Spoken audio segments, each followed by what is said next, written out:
Solange Mercier avait 72 ans lorsqu'Adrien Beaufort fut admis inconscient aux urgences du centre hospitalier de Bordeaux après un terrible accident de moto par une nuit pluvieuse d'octobre. Sa première pensée, en voyant son corps brisé sur le brancard, ne fut ni la gravité de ses blessures, ni ses chances de survie, mais l'absurdité de cette jeunesse gâchée. Un jeune homme de 26 ans, la vie devant lui, désormais avec le crâne fracturé, la colonne vertébrale endommagée, de multiples fractures aux côtes et au bassin, plongé dans un coma artificiel pour réduire l'œdème cérébral.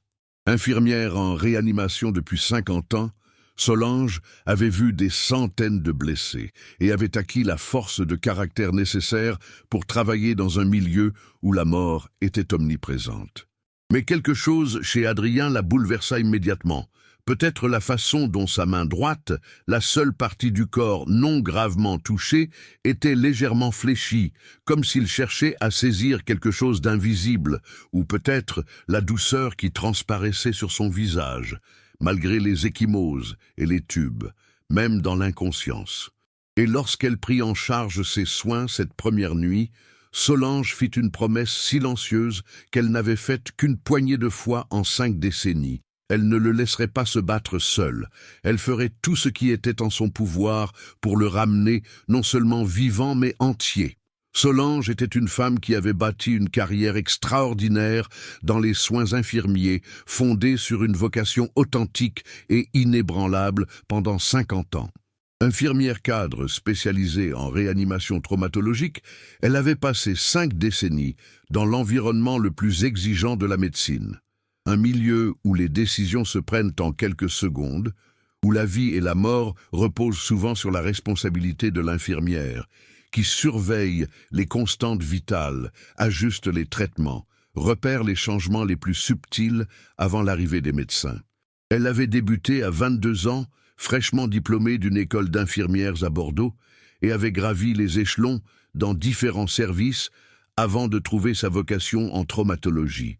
L'intensité, le fait de sauver des vies dans les moments les plus critiques résonnait profondément en elle.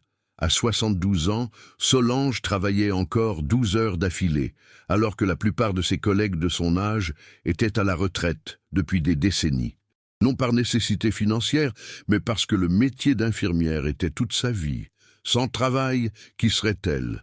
Ses cheveux, entièrement blancs, étaient tirés en un chignon serré sous une charlotte chirurgicale.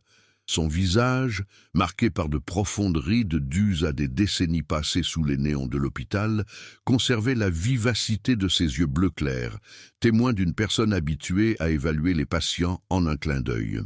Ses mains, à la fois expertes et douces, exerçaient une autorité née de l'expérience, mais aussi une compassion qui ne s'était jamais complètement endurcie.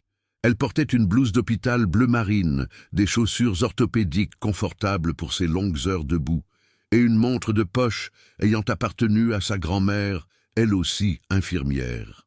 Célibataire par choix, après une brève relation dans sa vingtaine qui prit fin lorsqu'il devint évident que son compagnon souhaitait une femme au foyer, tandis qu'elle privilégiait sa carrière, Solange ne se maria jamais et n'eut pas d'enfant. Ce fut une décision mûrement réfléchie dans sa trentaine lorsqu'elle réalisa que le métier d'infirmière en traumatologie ne lui permettait pas de concilier vie professionnelle et vie familiale. Horaires imprévisibles, urgences constantes, stress émotionnel qu'elle ramenait à la maison. Elle choisit donc le travail plutôt que la famille et la plupart du temps, elle ne le regretta pas. Elle eut quelques liaisons au fil des décennies, mais rien de sérieux. Rien qui ait remis en cause ses priorités professionnelles. À 72 ans, elle vivait seule dans un petit appartement bien tenu, à 10 minutes à pied de l'hôpital, menant une vie simple, rythmée par le travail, les livres et un petit jardin sur son balcon où elle cultivait des plantes médicinales par passion. Mais une solitude s'était accentuée ces dernières années. Ses collègues, avec qui elle avait travaillé pendant des décennies, prenaient leur retraite ou disparaissaient.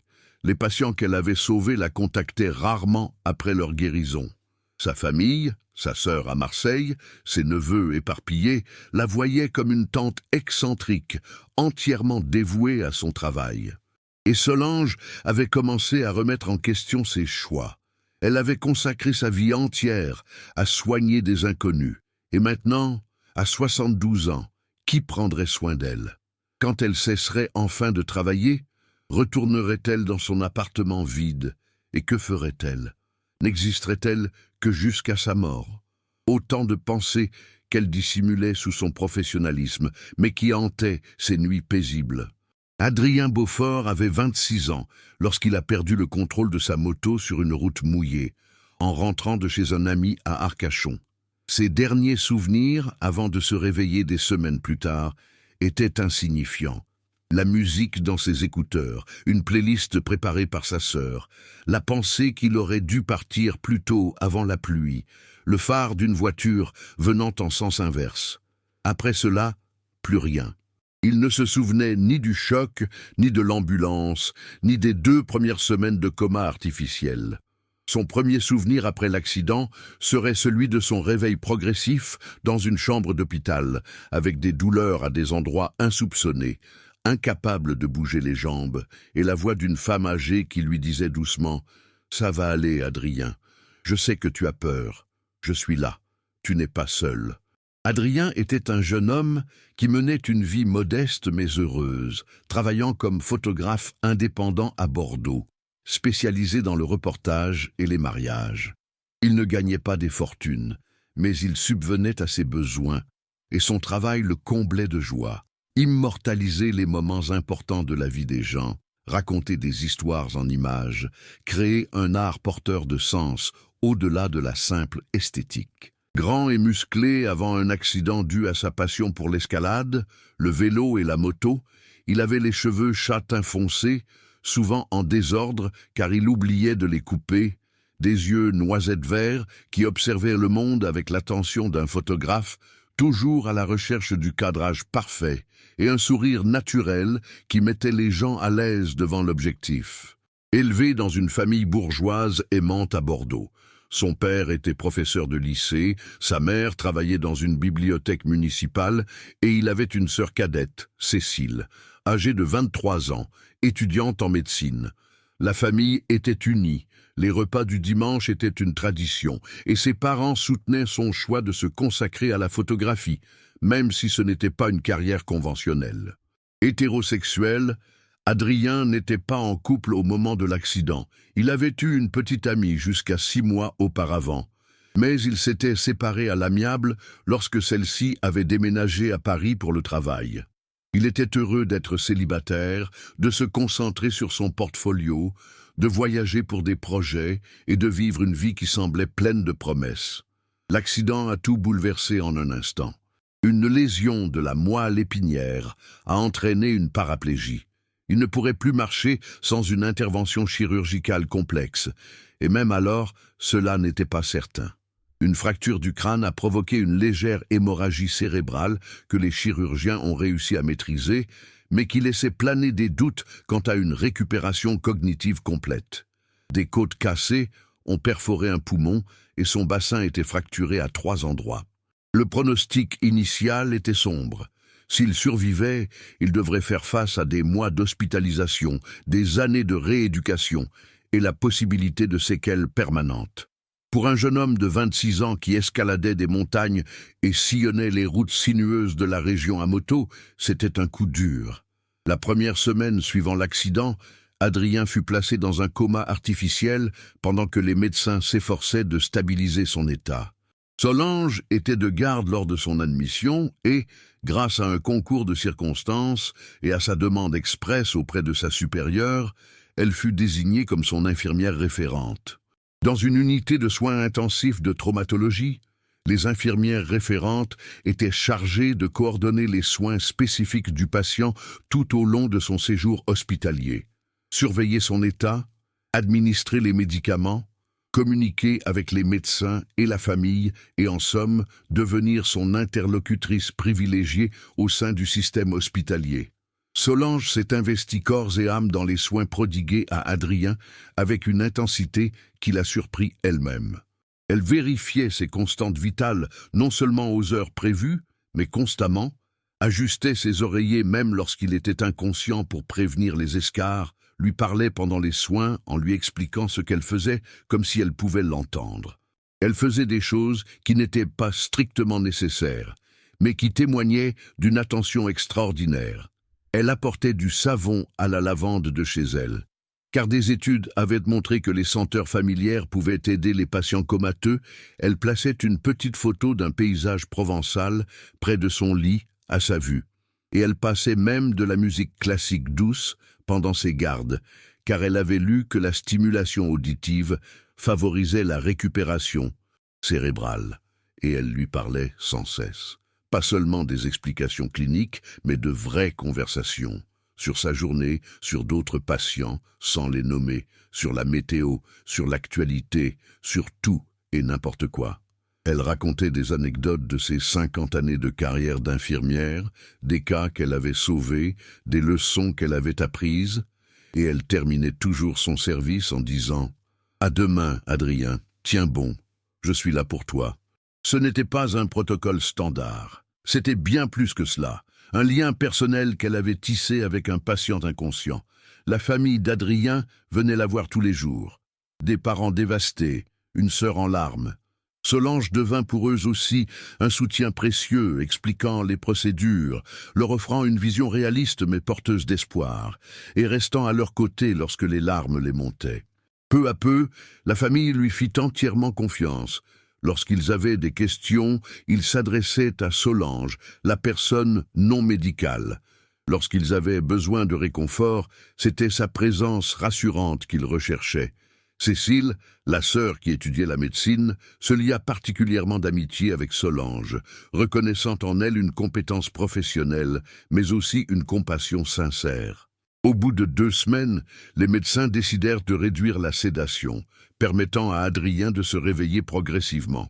Ce fut un processus lent et terrifiant, des phases de conscience intermittentes, de la confusion au réveil, puis la panique lorsqu'il réalisa qu'il ne pouvait plus bouger ses jambes. Et à chaque fois, c'était la voix de Solange qui le calmait, ses mains qui le soutenaient, sa présence qui l'ancrait dans une réalité qu'il ne comprenait pas encore. La première fois qu'Adrien a vraiment posé les yeux sur Solange et l'a vue clairement, c'était 10 jours après son réveil. Elle vérifiait sa perfusion et, lorsqu'il a murmuré quelque chose, elle s'est penchée pour écouter. Il a chuchoté « Tu es toujours là ». Solange a souri. « Je suis ton infirmière référente. C'est mon rôle d'être là. » Adrien. « Je reconnais ta voix. Tu m'as parlé quand j'étais absent. » Solange, émue. « Oui, je t'ai parlé. Tous les jours. » Adrien, tu m'as ramené à la vie. Solange, tu es revenu toi-même, je t'ai simplement tenu la main pendant ce voyage. Pendant les semaines qui suivirent, tandis qu'Adrien reprenait peu à peu conscience de ses blessures, Solange fut une présence constante. Elle était là lorsque les médecins lui expliquèrent qu'il ne pourrait pas marcher sans une opération complexe et des mois de rééducation, et que même avec une intervention chirurgicale, rien n'était garanti. Elle était là lorsqu'il pleura pour la première fois en réalisant toute la vérité. Elle fut présente dans la colère, la dépression, le déni et l'acceptation, et toujours avec un professionnalisme exemplaire, mais aussi avec une compassion qui dépassait largement le cadre de son devoir. Adrien commença à dépendre de Solange bien au-delà des soins physiques. Elle était son pilier les jours où le désespoir l'envahissait. Non seulement elle lui administrait des médicaments contre la douleur, mais elle lui parlait aussi de l'avenir, de ce qu'il pouvait encore faire, de photographes célèbres qui travaillaient malgré leur handicap. Elle lui apportait des livres de photographie de sa bibliothèque personnelle, lui montrait des documentaires sur des alpinistes devenus ambulatoires, mais qui avaient trouvé de nouvelles façons de vivre leur passion. Ce n'était pas seulement des soins infirmiers, c'était du mentorat, une thérapie, une amitié, et quelque chose d'autre commença à se développer si graduellement qu'aucun d'eux ne s'en rendit compte au début. Adrien se surprenait à attendre les gardes de Solange, sentant la journée s'illuminer à son arrivée et s'assombrir à son départ. Il prêtait attention à des détails la concernant. La façon particulière dont elle nouait sa blouse, son rire à ses blagues nulles, même lorsqu'elle était fatiguée, la douceur avec laquelle elle lui touchait l'épaule les jours difficiles. Et peu à peu, il comprit que ce qu'il ressentait n'était pas seulement de la gratitude d'un patient envers une infirmière, mais une véritable attirance pour la personne qu'elle était. Solange ressentait elle aussi ce changement, mais avait du mal à l'admettre. Elle avait soigné des milliers de patients, toujours fait preuve de professionnalisme, sans jamais franchir la ligne rouge. Mais avec Adrien, c'était différent. Elle pensait à lui-même en dehors de ses heures de travail, s'inquiétait plus que de raison et rêvait même parfois de lui. Reconnaître cette attirance était terrifiant. Il avait 26 ans, elle 72, 46 ans d'écart. Il était patient, elle infirmière. Ce déséquilibre de pouvoir était grotesque. Et pourtant, elle ne pouvait nier ce qu'elle ressentait. Le passage des soins professionnels à une approche plus personnalisée s'est produit lors d'une crise émotionnelle, 3 mois après l'accident. Confrontée à la réalité, l'opération de la colonne vertébrale, recommandée par les médecins, n'avait que 50% de chances de lui permettre de retrouver une partie de l'usage de sa jambe et coûterait trop cher pour sa famille. Adrien s'est effondré. Il a crié sur les médecins, a refusé la kinésithérapie, a dit à sa famille qu'il voulait qu'il parte et a cessé de s'alimenter. Il souffrait d'une dépression clinique aggravée par le traumatisme lié à sa perte. Solange, arrivant pour son service et découvrant la situation, fit quelque chose qu'elle n'avait pas fait depuis 50 ans. Elle annula ses autres visites et consacra tout son service à Adrien. Elle s'assit à son chevet et attendit. Un instant, il l'ignora. Elle resta là. Finalement, il s'effondra. « Pourquoi es-tu encore là? Tu ne peux rien faire. Je suis brisé. Ma vie est finie. » Solange a répondu avec une franchise brutale qu'elle ne manifestait pas d'habitude. Oui, sa vie d'avant est terminée. Son corps a changé à jamais. C'est injuste et terrible, et elle a le droit d'être en colère. Mais être physiquement brisé ne signifie pas être brisé moralement. J'ai vu des centaines de personnes dans sa situation. Certaines baissent les bras et vivent misérablement pendant des décennies. D'autres trouvent de nouvelles façons de vivre, différentes mais pas forcément pires. Quel chemin choisirez-vous, Adrien? C'est facile à dire quand on peut marcher. Solange, tu as raison. Je n'ai jamais vécu ce que tu vis, mais j'ai connu la perte. J'ai consacré toute ma vie à ma carrière au détriment de ma famille. Aujourd'hui, j'ai 72 ans, je suis seul, sans enfant, sans autre héritage que des patients qui ont oublié mon nom des semaines après leur sortie de l'hôpital. Alors oui, tu peux marcher et je ne peux pas te donner ça. Mais nous perdons tous quelque chose au cours de notre vie. La question est de savoir ce que nous faisons du temps qu'il nous reste. La conversation dura des heures.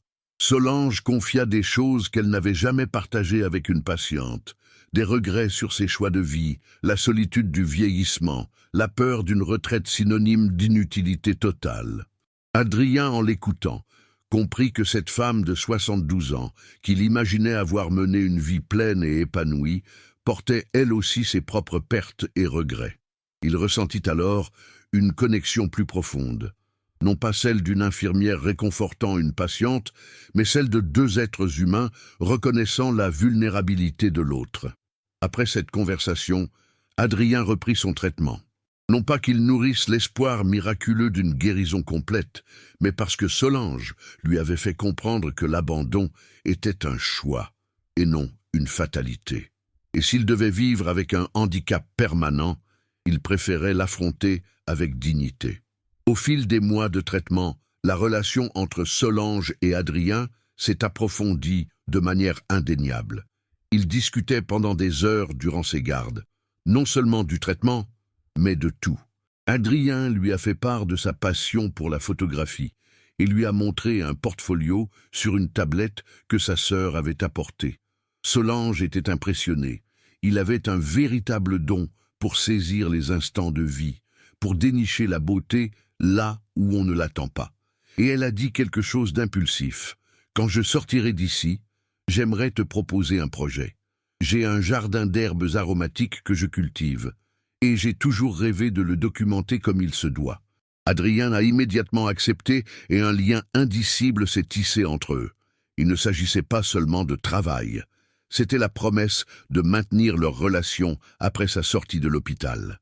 Et tous deux savaient qu'ils le souhaitaient, que l'idée de se séparer une fois Adrien parti était insupportable. La famille d'Adrien avait remarqué la complicité entre lui et Solange. Cécile, étudiante en médecine, avait perçu les signes. Le regard radieux de son frère à l'arrivée de Solange, le temps considérable qu'elle lui consacrait, leur conversation intime qui dépassait le cadre professionnel. Au départ, elle s'était inquiétée. Était-ce bien raisonnable? Une infirmière de 72 ans qui s'attache à un patient vulnérable de 26 ans? Mais en observant leurs échanges, Cécile avait compris autre chose. Il ne s'agissait pas d'exploitation, mais d'une véritable connexion. Et Solange avait littéralement sauvé la vie d'Adrien, non seulement physiquement, mais aussi émotionnellement, le sortant d'une dépression qui aurait pu lui être fatale, tout comme ses blessures. Après 6 mois d'hospitalisation et de multiples interventions chirurgicales, dont une opération complexe de la colonne vertébrale partiellement réussie qui lui a permis de retrouver une certaine sensibilité dans les jambes, mais pas toute sa mobilité, Adrien a pu rentrer chez lui pour poursuivre sa convalescence en ambulatoire. Les adieux de Solange furent chargés d'émotions. Tous deux savaient qu'ils ne se verraient plus quotidiennement, que la relation infirmière-patient prendrait fin. Solange lui prit la main en lui disant au revoir. « Tu vas accomplir des choses extraordinaires, j'en suis sûr. » Adrien lui serra la main en retour. « Grâce à toi, je n'oublierai jamais. » 2 jours après sa sortie de l'hôpital, Adrien appela pour parler à Solange. Quand elle répondit, il dit « Ce projet photo, ton jardin d'herbes aromatiques, l'offre tient toujours ?» Solange « Oui, mais tu viens de sortir. Tu dois te concentrer sur ta convalescence. » Adrien. La photographie fait partie de ma convalescence. J'ai besoin d'un but, s'il te plaît. Solange hésita, puis accepta. Alors viens samedi après-midi, je te donnerai l'adresse. Samedi, Adrien est arrivé chez Solange dans son fauteuil roulant, un appareil photo professionnel sur les genoux. La voir hors du cadre hospitalier fut une révélation pour tous les deux. Solange, sans sa blouse, paraissait à la fois plus âgée, les rides plus marquées, sans la lumière crue de l'hôpital, et plus douce, une simple robe en coton, les cheveux lâchés, un sourire détendu. Et Adrien, hors de l'hôpital, semblait plus humain, non plus impatient, mais une personne, en jean et t-shirt au lieu de sa tenue d'hôpital, et même avec une barbe, puisqu'il ne se rasait plus tous les jours. Le jardin de Solange, sur son petit balcon, était un véritable trésor de plantes médicinales. Lavande, romarin, camomille, thym, menthe, sauge, chaque plante étant étiquetée avec son nom et ses propriétés médicinales. Elle expliqua comment elle avait commencé ce passe-temps des décennies auparavant, comment s'occuper de plantes vivantes l'aidait à trouver un équilibre entre le travail incessant et la maladie. Et Adrien photographiait tout, non seulement les plantes, mais aussi ses mains qui les soignaient, l'expression paisible de son visage au milieu de la verdure, la lumière filtrée de l'après-midi qui dessinait des motifs. Ils restèrent dîner. Solange avait préparé un repas simple. Une omelette aux herbes du jardin, de la salade, du pain et du vin. Ils parlèrent pendant des heures. Non pas de médecine ou de blessures, mais de livres, de films, de lieux visités, de rêves. Et quand Adrien partit enfin tard dans la nuit, ils surent tous deux qu'un changement irrévocable s'était opéré. Ils n'étaient plus infirmière et patient, mais 2 êtres explorant une connexion qui transcendait leurs rôles initiaux. Durant les mois qui suivirent, les visites devinrent régulières. Chaque samedi, Adrien venait photographier le jardin, un prétexte évident. Ils dînaient ensemble et discutaient jusqu'à tard dans la nuit. Peu à peu, leur amitié se transforma en quelque chose de plus profond. Adrien, alors âgé de 27 ans, se rétablissait bien. La kinésithérapie lui permettait de bouger ses jambes, grâce à des aides techniques, de se tenir debout brièvement, et il espérait pouvoir un jour marcher avec des béquilles. Il constituait également un nouveau portfolio photographique consacré aux personnes ayant surmonté l'adversité, une série sur des patients traumatisés que Solange lui avait présentée, documentant leur parcours de guérison. Tandis qu'Adrien se rétablissait physiquement, Il prenait davantage conscience de ses sentiments pour Solange. Ce n'était pas seulement de la gratitude, même si elle existait. C'était une profonde admiration pour la personne qu'il était, sa compétence, sa compassion, son intelligence, leur humour pince sans rire, la façon dont elle le stimulait intellectuellement. Et oui, une attirance qui défiait toute logique. Elle avait 72 ans, il en avait 27, mais lorsqu'ils discutaient, il oubliait complètement leur âge. Solange était elle aussi aux prises avec des sentiments naissants. Une partie d'elle trouvait cela absurde.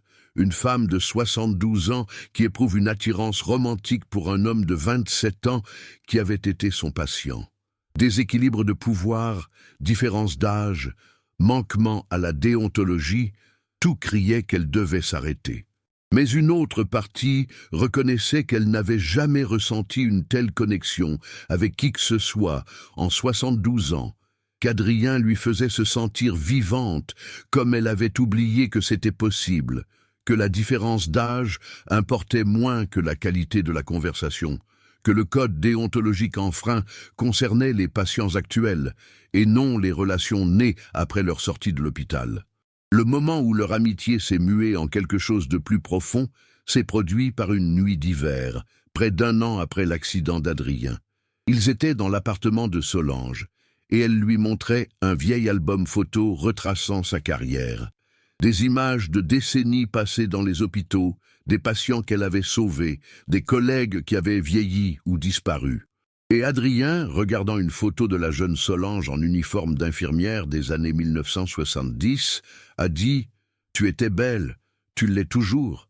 Solange rit nerveusement. « J'ai 72 ans. Belle n'est plus un mot qui s'applique. Adrien, pourquoi? Tu as le visage de quelqu'un qui a pleinement vécu, des yeux qui ont tout vu mais qui sont restés bienveillants, des mains qui ont sauvé des centaines de vies, dont la mienne. C'est bien plus beau qu'une jeunesse superficielle. » Un silence pesant s'installa. Puis Adrien dit « Puis-je vous confier quelque chose? Je suis en train de tomber amoureux de vous. Je sais que c'est inapproprié à bien des égards. Vous étiez mon infirmier. Vous avez 45 ans de plus que moi. La société vous jugerait sévèrement. Mais c'est vrai, et je ne peux plus faire comme si de rien n'était. » Solange s'est inquiétée. « Adrien, tu confonds gratitude et amour. Je me suis occupé de toi quand tu étais vulnérable. » C'est un transfert classique. Adrien a secoué la tête. « Non, je connais la différence. Et ce que je ressens, c'est développé lentement au fil des années, bien après cette période de vulnérabilité. Je t'aime, pas comme une infirmière, mais comme une personne. » Solange a tenté de poser des limites, même si ses sentiments étaient sincères, ce dont je doute, une relation serait impossible. J'ai 72 ans. Il me reste peut-être 10 ou 15 ans, si j'ai de la chance. Tu as 60 ans devant toi. Vas-tu gâcher ta jeunesse avec moi? Adrien a répondu « Je préfère passer 10 années extraordinaires avec toi que 60 années ordinaires sans toi. L'âge n'est qu'un chiffre. Ce qui compte, c'est le lien. » Solange objecta. « Mais physiquement, le corps d'une personne de 72 ans n'est pas... » Adrien l'interrompit. « Je connais intimement les limites physiques. Je suis en fauteuil roulant. Et tu veux que je le sache quand même. Alors pourquoi est-ce que je pense que l'âge de ton corps a de l'importance? Je ne cherche pas la perfection physique. Je cherche quelqu'un qui me voit tel que je suis. Je l'ai trouvé. Ils n'ont pas fait l'amour cette nuit-là. » Mais Solange s'est autorisée pour la première fois à envisager cette possibilité. Et si Adrien avait raison? Et si leur lien était authentique? Et si le gâcher par peur du jugement social ou par insécurité liée à l'âge était une erreur plus grave encore que de prendre le risque? Pendant les semaines qui suivirent, Solange fit quelque chose d'inhabituel. Elle chercha conseil. Elle parla à une thérapeute qu'elle avait brièvement consultée, à une collègue de confiance, infirmière cadre, et même à sa sœur à Marseille. Et tous lui répétèrent la même chose, sous différentes formes.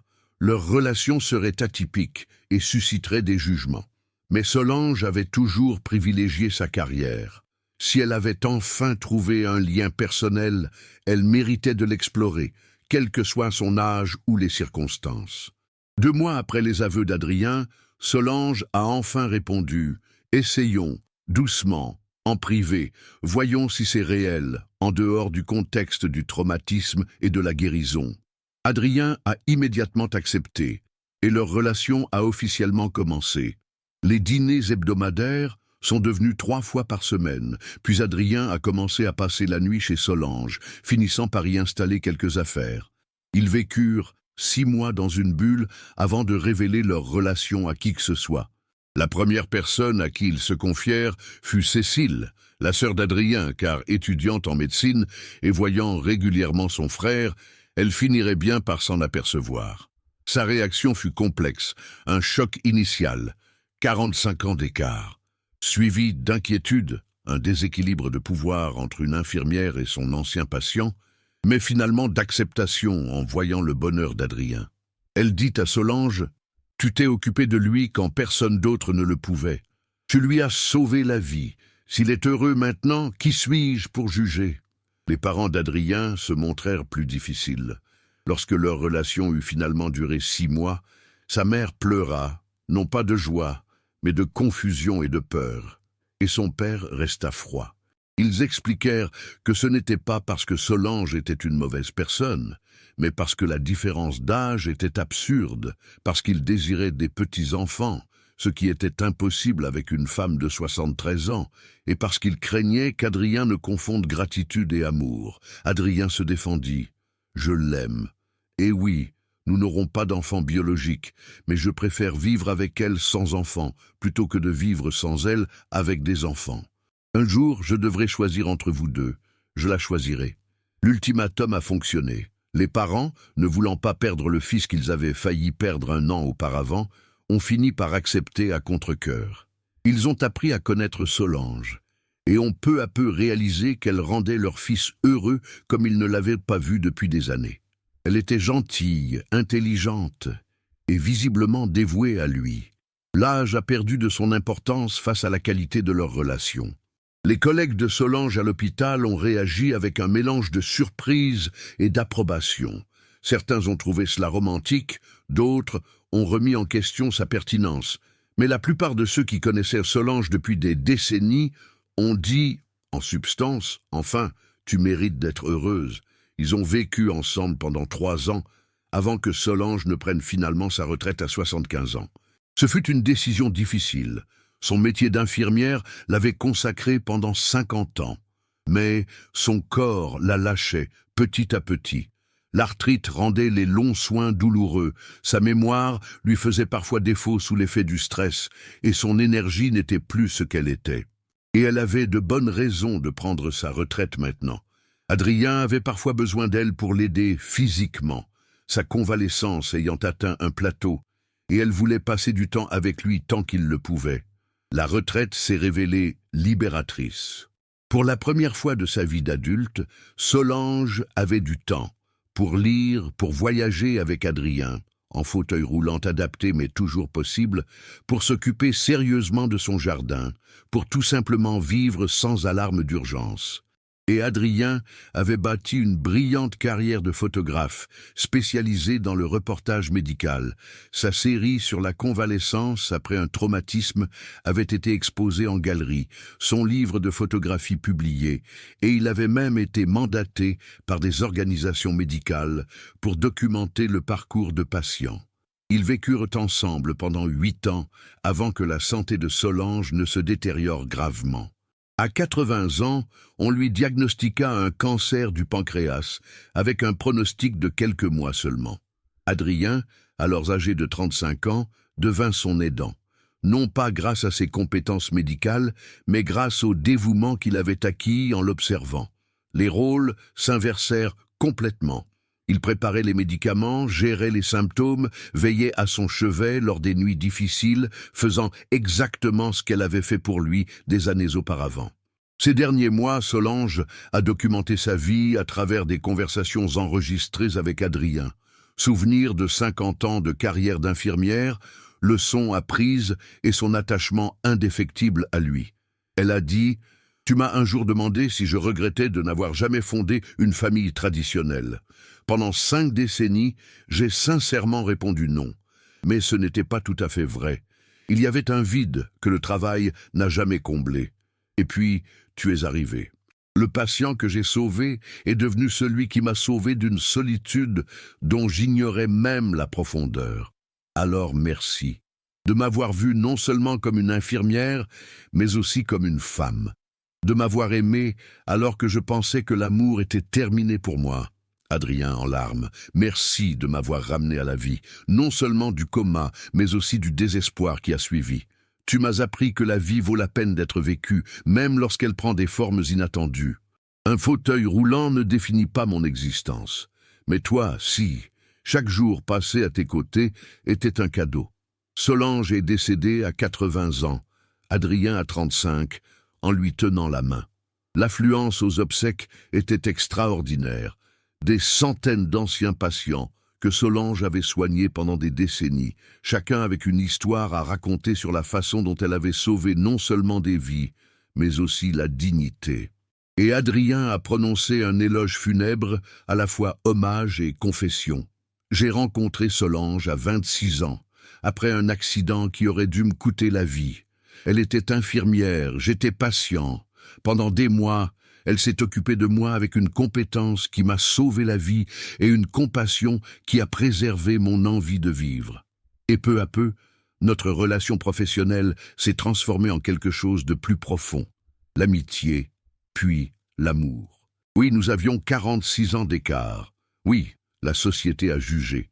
Mais ces 8 années passées avec elle ont été plus riches que tout le reste de ma vie. Elle m'a appris non seulement à survivre, mais à vivre. Et nous avons prouvé que l'amour ne tient pas compte de la différence d'âge avant de se manifester. Il se manifeste tout simplement. Et quand il est authentique, il mérite d'être honoré. Dans son testament, Solange a légué son appartement et ses économies à Adrien, accompagné d'un mot « Tu m'as donné une famille alors que je pensais ne jamais en avoir. Maintenant, je te lègue un foyer. Vis bien, aime pleinement. Et souviens-toi que la vieille infirmière qui s'est occupée de toi t'aimait plus profondément qu'elle ne le pensait possible. » Adrien poursuivit sa carrière de photographe et finit par épouser, à 42 ans, une kinésithérapeute de 38 ans rencontrée lors de sa rééducation. Le jour de leur mariage, il présenta une série de photographies inédites, des portraits de Solange réalisés au cours de leurs 8 années de vie commune. Il expliqua alors à sa femme « La femme que j'ai aimée avant toi m'a appris ce que signifie l'amour. » Non pas une gratitude déguisée, mais le choix quotidien de voir une personne dans son intégralité.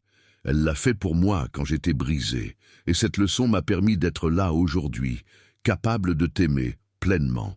20 ans après la mort de Solange, alors qu'Adrien avait 55 ans, il fut invité à donner une conférence dans une école d'infirmiers à Bordeaux. Il y évoqua son expérience de patient traumatisé et la photographie médicale documentaire qui allait devenir son métier. Mais il consacra l'essentiel de son temps à parler de Solange, une infirmière de 72 ans dont les soins dépassaient le cadre professionnel pour devenir personnel, puis romantique. Il dit aux étudiants « Vous apprendrez des protocoles, des procédures, des compétences techniques. Mais les meilleurs infirmiers sont ceux qui voient les patients non pas comme des corps à réparer, mais comme des personnes à guérir. Solange l'a fait. Et en me guérissant, elle s'est elle-même guérie. 46 ans nous séparaient, mais le lien était authentique. Et nous avons prouvé que des soins exceptionnels peuvent se transformer en un amour exceptionnel, même dans les circonstances les plus improbables. Leur histoire est devenue une légende locale dans les milieux médicaux bordelais. Une infirmière de 72 ans et une jeune patiente de 26 ans. Une relation née aux urgences et qui s'est épanouie en un amour durable jusqu'à la mort de la jeune femme, 8 ans plus tard. Certains la jugeaient encore inappropriée, invoquant un déséquilibre de pouvoir et la différence d'âge. Mais la plupart de ceux qui connaissaient toute l'histoire la comprenaient. C'était une véritable conquête par des soins exceptionnels. Un jeune homme tombant amoureux, non par dépendance, mais par reconnaissance envers une personne extraordinaire qui avait sauvé non seulement son corps, mais aussi son âme. Et ils ont prouvé que parfois, l'amour le plus improbable naît dans les lieux les plus inattendus, une chambre d'hôpital, au moment le plus vulnérable de la vie, lorsqu'un homme de 72 ans choisit de voir non pas un simple patient, mais une personne, et qu'une jeune femme de 26 ans choisit de voir non pas une simple infirmière, mais une femme. Que conquérir le cœur de quelqu'un peut se faire en douceur, non pas par la séduction, mais par une présence constante, non pas par la manipulation, mais par la compétence alliée à la compassion. Que tomber amoureux peut être progressif, une lente découverte, au fil des mois, de la véritable nature d'une personne dans des circonstances exceptionnelles. Solange a conquis Adrien non par sa jeunesse ou sa beauté, mais en faisant exactement ce qu'elle faisait depuis 50 ans, prodiguer des soins exceptionnels. Et Adrien est tombé amoureux précisément parce que ces soins révélaient qui elle était. Non seulement une infirmière compétente, mais une personne d'une profondeur extraordinaire, d'une compassion inépuisable et d'une force tranquille. Cette conquête par les soins, cet amour né d'une guérison partagée, a prouvé que les liens profonds ne proviennent pas d'attributs superficiels, mais de la reconnaissance de l'essence même de l'être dans ces moments où les défenses tombent et où la véritable humanité se révèle. Et dans ces moments-là, la différence d'âge de 46 ans est devenue insignifiante face à cette vérité profonde. Deux âmes se reconnaissant à travers les soins donnés et reçus, transformant le traumatisme en amour et leur solitude partagée en une famille choisie qu'ils ont honorée jusqu'à ce que la mort les sépare.